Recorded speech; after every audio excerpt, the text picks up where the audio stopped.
Assalamualaikum warahmatullahi wabarakatuh. Hai, jumpa lagi dengan Azru Damani di sini.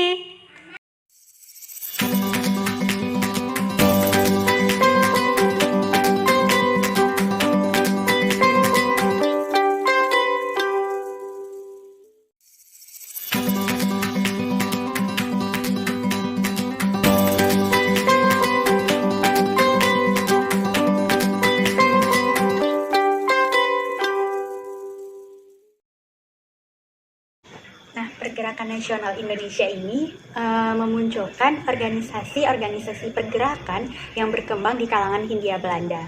Organisasi-organisasi tersebut memiliki landasan dan sikap yang berbeda dalam mengambil peran di perkembangan nasional.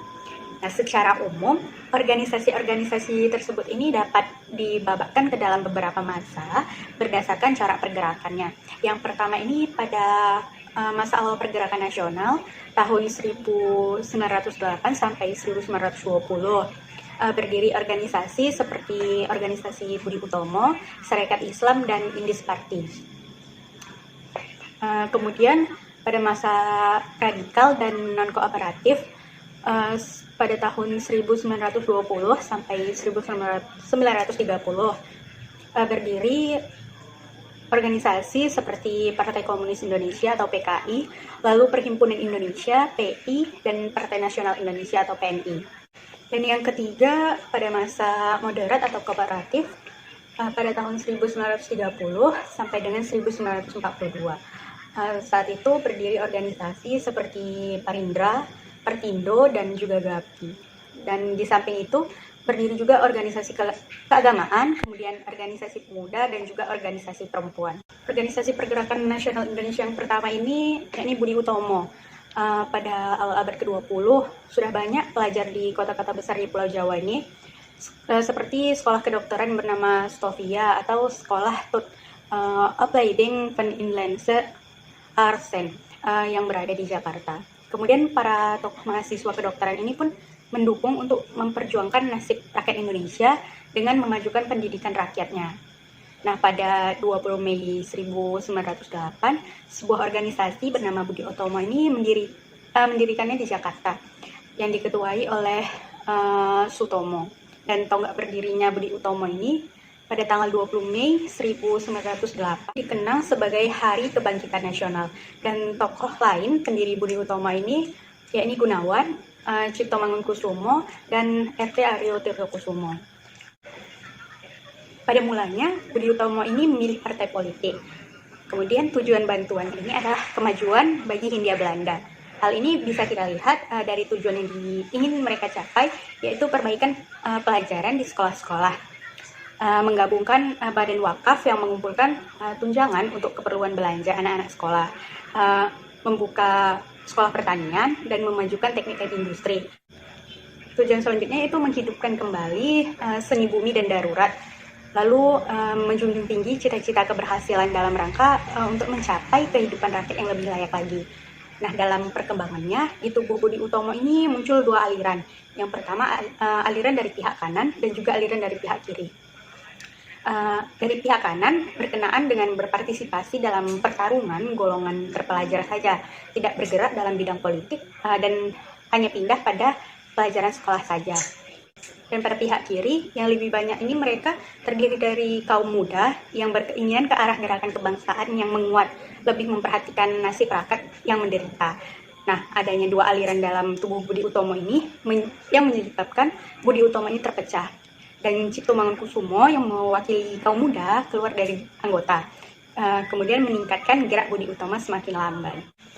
Nah, selain itu ada faktor lain yang menyebabkan ini lebih banyak lambannya gerakan Budi Utomo. Yang pertama, Budi Utomo ini memilih memajukan pendidikan untuk para priai dari penduduk umum saja, dan lebih mementingkan pemerintah kolonial Belanda daripada kepentingan rakyat Indonesia sendiri. Lalu menonjolnya kaum priai yang lebih mengutamakan posisi mereka ini menyebabkan kaum terpelajar ini malah tersisih. Ketika meletusnya Perang Dunia Kedua pada 1914, Budi Utomo ini mulai terjun pada bidang politik. Lalu pada 1935, Budi Utomo ini mengadakan fusi ke dalam Partai Indonesia Raya atau Parindra. Dan sejak itu, Budi Utomo ini terus memperbaiki kemerosotan dan mundur dari arena politiknya. Setelah Budi Utomo mundur, kemudian ada lagi bentuk pergerakan, yakni pergerakan Sarekat Islam atau SI. Mulanya SI atau Sarekat Islam ini, mereka merupakan perkumpulan para pedagang yang bernama Sarekat Dagang Islam atau SDI. Pada 1911, SDI ini didirikan di kota Solo oleh Haji Saman Hudi sebagai Koperasi Pedagang Batik Jawa. Dan garis yang diambil oleh SDI adalah kooperasi, dengan tujuan untuk memajukan perdagangan Indonesia di bawah panji-panji Islam. Dan keanggotaan SDI ini masih sangat terbatas pada ruang lingkup perdagangan, maka tidak memungkinkan mereka ini untuk memiliki anggota yang cukup banyak. Nah, karena itu, agar mereka ini memiliki anggota yang banyak dan luas ruang lingkupnya, maka mereka pada 18 September 1912, SDI ini kemudian diubah nama menjadi SI atau Sarekat Islam. Dan organisasi Sarekat Islam ini didirikan oleh beberapa tokoh SDI seperti H.O.S. Cokroaminoto, Abdul Muiz, dan juga Haji Agus Salim. Dan Sarekat Islam ini pun berkembang pesat karena bermotivasi agama Islam. Dan latar belakang ekonomi berdirinya Sarekat Islam ini ada beberapa. Yang pertama itu perlawanan terhadap para pedagang perantara atau penyalur oleh orang-orang Cina. Kemudian isyarat pada umat Islam ini telah tiba waktunya untuk menunjukkan kekuatan. Lalu yang ketiga ini membuat front melawan semua pengkhianatan terhadap rakyat Bumi Putra. Dan tujuannya ini yakni untuk mengembangkan jiwa perdagangan, kemudian memberi bantuan kepada anggotanya yang mengalami kesukaran. Lalu memajukan pengajaran dan semua yang mempercepat naiknya derajat para Bumi Putra. Kemudian menentang pendapat-pendapat yang keliru tentang agama Islam dan juga tidak bergerak dalam bidang politik. Dan mereka juga menggalang persatuan umat Islam sehingga umat Islam ini lebih saling tolong-menolong. Nah, pada 29 Maret 1913, para pemimpin SI ini pun mengadakan pertemuan dengan Gubernur Jenderal Hindenburg untuk memperjuangkan SI berbadan hukum. Nah, jawaban dari Hindenburg ini pada tanggal 29 Maret 1913, yakni SI ini di bawah pimpinan H.O.S. Cokroaminoto tidak berhak atas badan hukum. Dan ironisnya yang diterima pemerintah kolonial Belanda ini pada masa Gubernur Jenderal Hindenburg ini, mereka menentang cabang-cabang SI yang ada di daerah. Dan ini merupakan salah satu dari pemerintah kolonial Belanda dalam upaya untuk memecah belahkan persatuan SI. Dan bayangan perpecahan ini muncul dari pandangan mereka yang berbeda antara Cokroaminoto dengan Semaun tentang kapitalisme. Nah, menurut Semaun, yang memiliki pandangan sosialis ini bergandengan dengan kapitalis itu merupakan haram. Dalam Kongres SI yang dilaksanakan pada 1921, malah ditetapkan adanya disiplin partai rangkap anggota. Dan setiap anggota SI ini tidak boleh merangkap sebagai anggota organisasi lain, terutama organisasi-organisasi yang beraliran komunis. Dan akhirnya SI ini pecah menjadi dua, yakni si putih dan si merah. Si putih ini tetap berlandasan nasionalisme dan Islam yang dipimpin oleh Cokroaminoto, Haji Agus Salim, dan Suryo Pranoto yang berpusat di Yogyakarta. Kemudian si merah, dia berhaluan sosialisme kiri atau komunis yang dipimpin oleh Semaun yang berpusat di Semarang. Dalam kongresnya di Madiun ini, si putih berganti nama menjadi Partai Sarekat Islam atau PSI. Kemudian pada 1927 berubah nama lagi menjadi Partai Sarekat Islam Indonesia atau PSII. Nah, sementara si sosialis atau komunis ini berganti nama menjadi Sarekat Rakyat atau SR yang merupakan pendukung kuat Partai Komunis Indonesia atau PKI. Dan pergerakan yang ketiga yakni Indis Party. Indis Party ini merupakan partai politik di Indonesia yang pertama. Ia menunjukkan para pendiri Indis Party ini yang dikenal dengan sebutan 3 serangkai EFE Dawes Dekker, Danudujo Setiabudi, RM Suwardi Suryaningrat, dan Dr. Cipto Mangunkusumo. Nah, Indis Party ini dideklarasikan pada 25 Desember 1912. Tujuan dari Indis Party ini sangat jelas, yakni mengembangkan semangat nasionalisme bangsa Indonesia. Dan keanggotaannya pun terbuka bagi semua golongan tanpa memandang suku, agama, dan juga rasnya. Pada tahun 1913, terdapat persiapan pelaksanaan perayaan 100 tahun pembebasan Belanda dari kekuasaan Perancis. Nah, Belanda ini meminta rakyat Indonesia untuk turut memperingati hari tersebut. Dan para tokoh Inggris Party ini pun menentang rencana tersebut. Suwardi Suryaningrat menulis artikel yang dimuat dalam harian The Express dengan judul Als ik een Nederlander was, yang artinya seandainya aku orang Belanda. Nah, Suwardi mengecam Belanda, bagaimana mungkin bangsa yang terjajah, yakni bangsa Indonesia ini, disuruh untuk merayakan kemerdekaan penjajahannya. Kemerdekaan dari pihak Belanda. Nah, pemerintah Belanda ini akhirnya marah dengan sikap para tokoh Inggris Party ini. Dan kemudian Dawes Dekker, Cipto Mangunkusumo, dan Suwardi Suryaningrat ini ditangkap dan dibuang ke Belanda. Pergerakan nasional yang keempat yakni Perhimpunan Indonesia. Nah, pada 1908 di Belanda berdiri sebuah organisasi yang bernama Indische Vereniging. Pembentukan dari organisasi ini yakni Sultan Kasayangan Soripada dan R.M. Noto Suroto. Para mahasiswa lain yang terlibat dalam organisasi ini yakni R. Panji Sosrokartono, Gondo Winoto, Noto Diningrat, Abdul Rifai, Rajiman Wedio Dipuro atau Wedio Diningrat, dan juga Bentel. Nah, tujuan dibentuknya Indische Vereniging ini adalah Indonesia merdeka, memperoleh suatu pemerintahan Indonesia yang bertanggung jawab kepada seluruh rakyatnya. Nah, kedatangan para tokoh-tokoh Inggris Party ini seperti Cipto Mangunkusumo, Suwardi Suryaningrat ini malah sangat mempengaruhi perkembangan Indische Vereniging ini. Nah, maksudnya konsep Hindia bebas dari Belanda dalam pembentukan negara Hindia yang diperintahkan oleh rakyatnya sendiri. Dan perasaan anti-kolonialisme semakin menonjol setelah adanya seruan dari Presiden Amerika Serikat yakni Woodrow Wilson tentang kebebasan dalam menentukan nasib sendiri pada negara-negara terjajah atau the right of the determination. Nah, organisasi Pergerakan Nasional Indonesia yang kelima ini yakni PKI atau Partai Komunis Indonesia. Secara resmi, PKI ini berdiri pada 23 Mei 1920. Nah, berdirinya PKI ini tidak terlepas dari ajaran Marxis yang dibawa oleh Schneeflid. Nah, ia bersama teman-temannya ini seperti Brandsteder, H.M. Dekker, dan P. Bergsma mendirikan Indische Social Democratische Vereniging atau ISDV di Semarang pada 4 Mei 1914. Dan tokoh Indonesia yang bergabung dalam ISDV ini antara lain Darsono, Semaun, Alimin, dan juga lainnya. Nah, PKI ini terus berupaya untuk mendapatkan pengaruh dari rakyat. Salah satu upaya yang mereka tempuh ini yakni melakukan infiltrasi dalam tubuh Sarekat Islam. Dan organisasi PKI ini makin kuat karena pada Februari 1923 Darsono ini kembali dari Moskow ditambah dengan tokoh-tokoh Alimin dan Musso. Maka peranan politik PKI ini pun semakin meluas. Nah, pada 13 November 1926, Partai Komunis Indonesia ini mengadakan pemberontakan di Jakarta, di Jawa Barat, Jawa Tengah, dan juga Jawa Timur. Pemberontakan ini pun sangat sia-sia karena masa sama sekali tidak siap di samping organisasinya yang masih kacau juga. Nah, PKI ini telah mengorbankan ribuan orang yang termakan hasutan untuk ikut serta dalam pemberontakan ini. Dampak buruk yang menimpa para pejuang pergerakan di tanah air ini adalah berupa pengekangan dan penindasan yang luar biasa dari pemerintah Belanda, sehingga sama sekali tidak punya ruang untuk bergerak.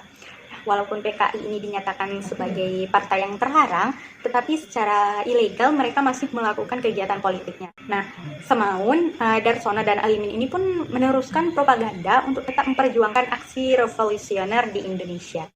Nah, pergerakan yang keenam yakni Partai Nasional Indonesia atau PNI. Nah, berdirinya partai-partai dalam pergerakan nasional yang banyak berawal dari study club. Nah, salah satunya adalah Partai Nasional Indonesia ini. PNI ini lahir di Bandung 4 Juli 1927. Ya, ini tidak terlepas dari keberadaan Allgemeine Studies Club. Nah, lahirnya PNI ini dilatar belakangi oleh situasi sosiopolitik yang sangat kompleks. Pemberontakan PKI yang terjadi pada 1926 ini membangkitkan semangat untuk menyusun kekuatan baru dalam menghadapi pemerintah kolonial Belanda ini. Dan rapat pendirian partai ini pun dihadiri oleh Soekarno, Cipto Mangunkusumo, Sujadi, dan Mr. Ishak Cokrodissuryo, kemudian Mr. Budiarto, dan Mr. Sunarjo. Dan pada awal berdirinya, PNI ini bergerak dan berkembang sangat pesat karena didorong oleh berbagai faktor. Nah, faktor yang mendorong PNI ini untuk berkembang yakni pergerakan yang ada ini lemah sehingga kurang bisa menggerakkan massa. Kemudian PKI sebagai partai massa ini telah dilarang.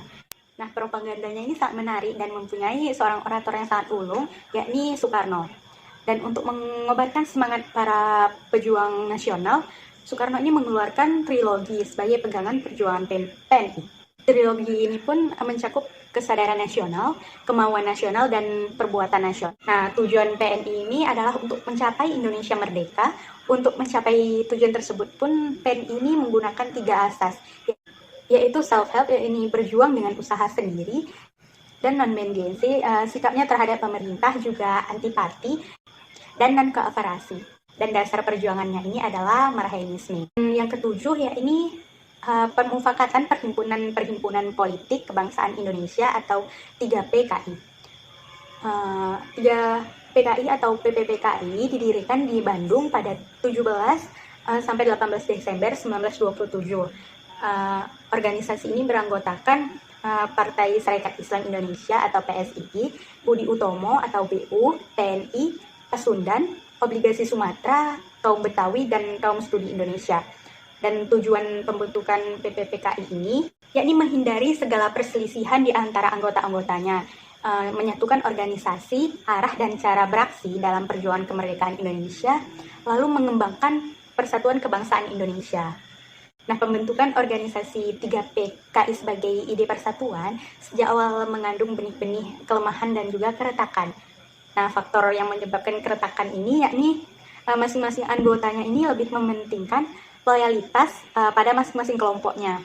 Lalu kurangnya kontrol pusat terhadap aktivitas lokal, dan juga adanya gaya perjuangan yang berbeda di antara organisasi-organisasi anggota dari PPPKI tersebut. Nah, yang kedelapan yakni Partai Indonesia atau Partindo.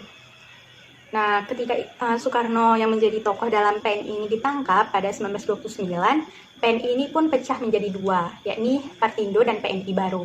Partindo ini didirikan oleh Sartono pada 1929. Lalu yang ke-9 ada Partai Indonesia Raya atau Parindra.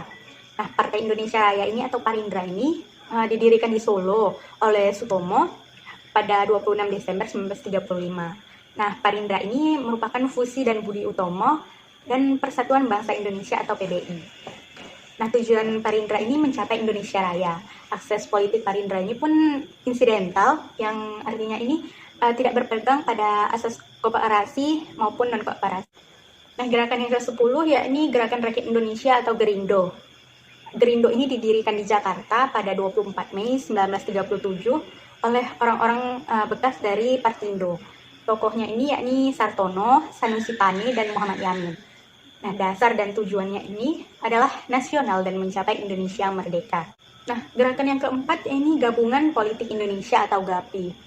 Pada tanggal 15 Juli 1936, Partai Politik Indonesia yang dipelopori oleh Sutarjo, Kartohardikusumo ini mengajukan usul atau petisi, yakni suatu permohonan supaya diselenggarakannya suatu musyawarah antara wakil-wakil Indonesia dan negara Belanda, di mana anggotanya ini mempunyai hak yang sama. Nah, tujuan dari gerakan ini yakni untuk menyusun suatu rencana pemberian kepada Indonesia, yakni suatu pemerintah yang berdiri sendiri. Namun usulan ini pun ditolak oleh kolonialisme Belanda. Gerakan yang ke-12 ada gerakan keagamaan. Nah, Muhammadiyah adalah organisasi Islam modern yang didirikan di Yogyakarta pada 18 November 1912 oleh Kiai Haji Ahmad Dahlan. Nah, Muhammadiyah ini berarti umat Muhammad atau pengikut Muhammad. Dengan pemberian nama ini pun memiliki harapan agar dapat mencontoh segala aspek atau segala jejak perjuangan dan juga pengabdian Nabi Muhammad. Ternyata tidak hanya Muhammadiyah saja, tetapi gerakan keagamaan yang lain yang memiliki andil bagi kemajuan bangsa ini seperti Jong Islaminten Bond yang berdiri pada 1 Januari 1925 di Jakarta. Kemudian ada Nahdlatul Ulama atau NU yang berdiri pada 31 Januari 1926 di Surabaya, Jawa Timur. Kemudian ada Nahdlatul Wathon yang berdiri pada 1932 di Pacor, Lombok Timur. Dan gerakan yang ke-13 ini yakni organisasi pemuda dan juga wanita. Kumpulan pemuda yang pertama berdiri ini adalah Trikoro Darmo. Dan organisasi ini berdiri pada 7 Maret 1915 di Jakarta atas petunjuk dari Budi Utomo sendiri. Dan diprakarsai oleh Dr. Satiman Wirejo Sanjojo, Kadarman, dan juga Sunardi. Dan mereka ini mufakat untuk mendirikan organisasi kepemudaan yang anggotanya ini berasal dari siswa sekolah menengah di Jawa dan juga Madura. Dan perkumpulan ini pun diberi nama Trikoro Darmo, yang artinya 3 tujuan mulia, yakni Sati, Budi, dan Bakti. Nah, kemudian muncullah organisasi-organisasi kepemudaan lain yang sifatnya ini lebih kedaerahan, seperti Pasundan, Jong Sumatera dan Bon, Jong Minahasa, Jong Batak, Jong Ambon, Jong Celebes, Timores Verbon, PPPI atau Perhimpunan Pelajar-Pelajar Indonesia, Pemuda Indonesia, Jong Islamenten Bon, dan Panduan. Nah, di samping gerakan para pemuda, kaum wanita ini pun tidak mau ketinggalan ya. Pergerakan wanita ini dipelopori oleh Raden Ajeng Kartini dari Jepara dengan mendirikan Sekolah Kartini. Tujuan dibentuknya perkumpulan wanita ini yakni untuk memajukan pengajaran terhadap anak-anak perempuan dengan cara memberikan penerangan dan juga bantuan dana untuk mempertinggi sikap yang merdeka dan melenyapkan tindakan malu-malu yang melampaui batasnya. Tindakan malu-malu yang tidak pada tempatnya. Kemudian pergerakan yang ke-14 yakni 3PI atau Perhimpunan Pelajar Indonesia. Nah, Sumpah Pemuda tidak dapat lepas dari organisasi kepemudaan yang bernama 3PI atau PPPI, Perhimpunan Pelajar-Pelajar Indonesia, yang didirikan pada 1926 ini. Pemuda ini pun menginginkan suatu upaya penyatuan peletakan dasar untuk kemerdekaan dengan menentang ketidakadilan yang dialami bangsa Indonesia selama masa penjajahan ini. Pada awal sebelum dilaksanakannya politik etis, keadaan sosial dan juga ekonomi di Indonesia ini begitu buruk dan jauh dari kata sejahtera, terutama untuk pendidikan pribumi yang bukan di kalangan bangsawan. Nah, pendidikan bukan menjadi baik, justru malah sebaliknya. Dari bidang ekonomi, tanah-tanah para yang luas ini masih dikuasai oleh tanah yang dimana rakyat biasa hanya sebagai penyewa dan pekerja saja. Pada bidang politik, masalah yang berkembang saat itu adalah sentralisasi politik yang sangat kuat, sehingga tidak ada pemisahan kekuasaan dan keuangan antara pemerintah kolonial dan juga bangsa Indonesia yang berdampak pada ketidaksejahteraan pribumi. Nah, keadaan ini pun mendapat tanggapan dari golongan sosial demokrat yang didalangi oleh von Deventer yang kemudian dijuluki dengan Bapak Pangeran Etis yang menginginkan adanya balas budi untuk bangsa Indonesia. Nah, Van Deventer ini adalah majalah The Grass yang mengkritik pemerintah kolonial dan juga menyarankan agar dilakukannya politik kehormatan atau hutang kekayaan atas segala kekayaan yang telah diberikan untuk bangsa Indonesia terhadap negara Belanda. Nah, kritik inilah yang kemudian direspon oleh Ratu Wilhelmina pada pengangkatannya sebagai Ratu Baru Belanda pada 1898 dan pengeluaran pernyataan bahwa bangsa Belanda ini mempunyai hutang moral dan perlu diberikannya kesejahteraan bagi bangsa Indonesia. Selain dua faktor ini, juga karena perubahan politik di Belanda, yaitu berkuasanya kalangan liberal yang menginginkan dilakukannya sistem ekonomi bebas dan kapitalisme, dan juga menguasai agar pendidikan ini mulai ditingkatkan di Indonesia. Karena adanya doktrin dari dua golongan yang berbeda, yang semakin membuat politik etis ini agar segera dilaksanakan. Golongan yang pertama yakni dari golongan misionaris. Nah, 3 partai Kristen, partai Katolik, anti-revolusioner, dan Kristen yang programnya ini adalah kewajiban Belanda untuk mengangkat derajat pribumi yang didasarkan oleh agama. Kemudian yang kedua dari golongan konservatif, menjadi kewajiban kita sebagai bangsa yang lebih tinggi derajatnya untuk memperadabkan orang-orang yang terbelakang. Dua doktrin itulah yang berkembang pada saat itu karena mereka ini tujuan terakhir politik kolonial seharusnya itu telah meningkatkan kesejahteraan dan juga perkembangan moral penduduk pribumi. Adanya evaluasi ekonomi bukan eksploitasi kolonial, melainkan pertanggungjawaban moral. Nah, para tokoh pencetus dari politik etis ini, yang pertama yakni Edward de Westdekker, 1820 sampai 1887. Edward de Westdekker ini dikenal dengan nama penanya yakni Multatuli, adalah penulis Belanda yang terkenal dengan Max Havelaar 1860, novel satirisnya yang berisi kritik atas perlakuan buruk para penjajah terhadap orang-orang pribumi di Hindia Belanda. Kemudian tokoh yang kedua yakni Peter Bruce Hoff, 1845 sampai 1921. Nah, Bruce Hoff ini adalah seorang wartawan dan juga sastrawan yang dikenal sebagai salah satu tokoh politik etis. Tahun 1887, Bruce Hoff ini mengadakan perjalanan untuk mengelilingi Pulau Jawa. Lalu ia menuliskan laporan tentang keadaan yang sangat menyedihkan di Hindia Belanda akibat dari kegiatan tanam paksa pemerintah. Dia pun menyampaikan laporan yang dibuatnya tadi kepada 12 tokoh politik Belanda yang terkemuka, disertai dengan lampiran setebal buku yang memaparkan fakta-fakta yang dicatatnya dan ditandatangani oleh 1.255 orang. Nah, tokoh yang ketiga yakni Konrad Theodor van de Venter pada 1857 sampai 1915. Van de Venter ini dikenal sebagai seorang ahli hukum Belanda dan juga tokoh politik etis. Pada sebuah surat yang tertanggal 30 April 1886, yang surat itu ditujukan untuk orang tuanya, De Venter ini mengungkapkan perlunya sebuah tindakan yang lebih manusiawi bagi para pribumi karena mengkhawatirkan akan kebangkrutan yang dialami oleh Spanyol akibat dari salah satu pengelolaan tanah jajahan. Nah, tokoh selanjutnya yakni Jacob Hendrik Abeldenon 1852 sampai 1926. Abeldenon ini adalah Menteri Kebudayaan, Agama dan Kerajinan Hindia Belanda di tahun 1900 sampai 1905. Nah, ia datang ke Hindia Belanda ini pada 1900 dan ditugaskan oleh Belanda untuk melaksanakan politik etis. Nah, di bawah Abeldenon, sejak 1900 mulai berdiri sekolah-sekolah, baik untuk kaum priai maupun untuk rakyat biasa yang hampir merata di daerah-daerah. Nah, tokoh selanjutnya yakni De Dekker pada 1879 sampai 1950. De Dekker atau Danu Dirja Setiabudi adalah seorang pejuang kemerdekaan dan juga pahlawan nasional Indonesia. Ia ini adalah seorang peletak dasar dari nasionalisme Indonesia di awal abad ke-20. Ia seorang penulis yang kritis terhadap kebijakan pemerintah Belanda, wartawan, aktivis politik, serta penggagas nama dari Nusantara sebagai nama untuk Hindia Belanda yang telah merdeka.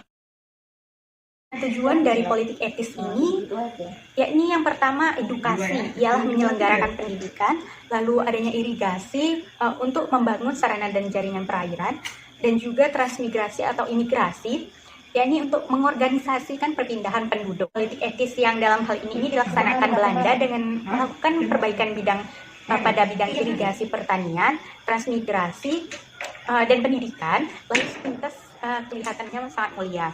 Namun di balik itu, program-program ini dimasukkan untuk kepentingan Belanda sendiri. Visi dari politik etis itu sendiri yakni pada 17 September 1907, Ratu Wilhelmina ini yang baru naik tahta ini menegaskan dalam pidato pembukaan parlemen Belandanya bahwa pemerintah Belanda ini mempunyai panggilan moral dan juga hutang budi atau answer terhadap bangsa pribumi dan di Hindia Belanda.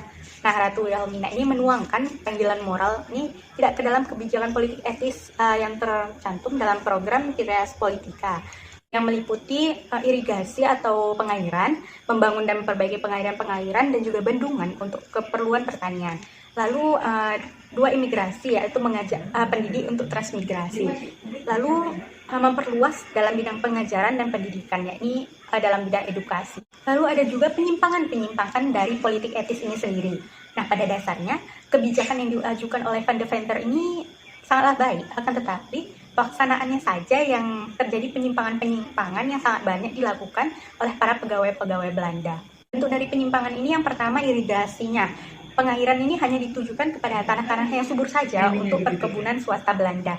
Kemudian milik rakyat ini tidak dialiri air dari irigasi. Pada bidang edukasi, pemerintah Belanda ini membangun sekolah-sekolah. Pendidikan ini ditujukan untuk mendapatkan tenaga administrasi yang cakap dan juga murah. Pendidikan yang dibuka untuk seluruh rakyat, tetapi hanya diperuntukkan kepada anak-anak pegawai negeri dan orang-orang yang mampu saja. Nah, terjadinya diskriminasi pendidikan, yaitu pengajaran di sekolah kelas 1 untuk anak-anak pegawai negeri dan orang-orang yang berharta, dan untuk sekolah di kelas 2 kepada anak-anak pribumi dan pada umumnya. Pada bidang migrasi ke daerah luar Jawa hanya ditujukan ke daerah-daerah yang dikembangkan perkebunan milik Belanda saja. Nah, hal ini karena adanya permintaan yang besar akan tenaga kerja di daerah-daerah perkebunan, seperti perkebunan yang ada di Sumatera Utara, khususnya di Delhi, Suriname, dan lainnya. Nah, mereka dijadikan kuli kontrak. Migrasi ke Lampung sepertinya mempunyai tujuan yang menetap. Nah, karena migrasi ini ditujukan untuk memenuhi kebutuhan akan tenaga kerja, maka tidak jarang banyak dari pribumi yang melarikan diri. Untuk mencegah agar pekerja ini tidak melarikan diri, pemerintah Belanda pun mengeluarkan Polnel Sansti, yaitu peraturan yang menerapkan bahwa pekerja yang melarikan diri akan dicari dan ditangkap polisi, kemudian dikembalikan kepada mandor atau pengawasnya. Nah, dari ketiga penyimpangan ini terjadi karena lebih banyak untuk kepentingan pemerintah Belanda sendiri. Nah, dari pelaksanaan politik etis ini bukan tidak mendapatkan kritik.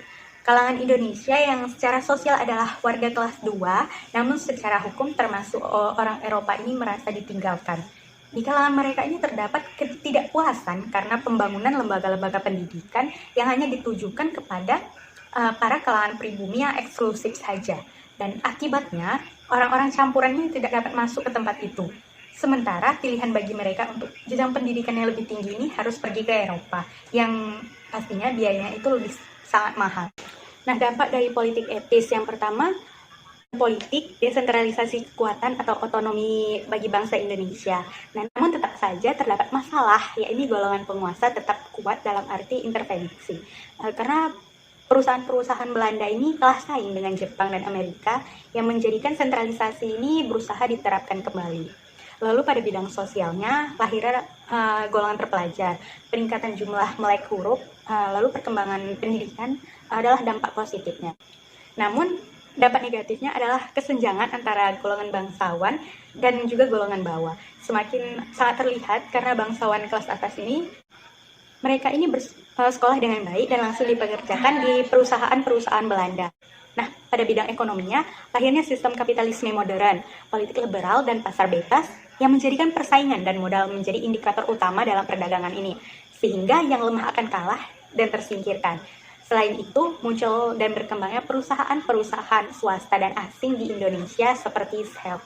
Sekian penjelasan kita mengenai materi pergerakan-pergerakan nasional yang ada di Indonesia dan juga politik etis. Sampai jumpa di video selanjutnya. Semoga penjelasan ini bermanfaat dan juga menambah pengetahuan kita mengenai sejarah yang pernah terjadi di Indonesia. Sekian, Assalamualaikum warahmatullahi wabarakatuh. See you guys.